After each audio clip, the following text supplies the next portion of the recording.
In this lecture, we will take a look at the different types of resource dependencies in Terraform. In the previous lecture, we saw how to link one resource to another using reference attributes. By making use of reference expression and interpolation, we were able to make use of the output of the random pet resource as an input for the local file resource.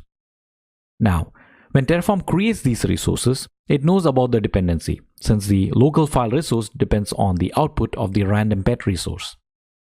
As a result, it uses the following order to provision them.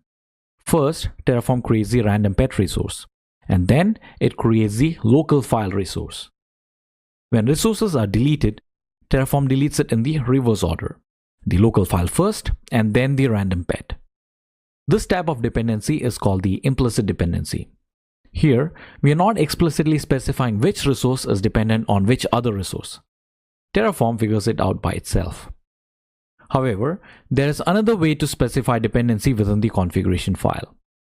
For example, let us make use of the older configuration file without making use of the reference expression for the file content.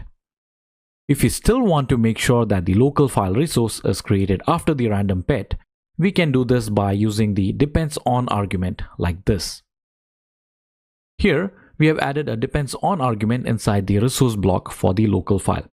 And we have provided a list of dependencies that include the random pet resource called the myPet.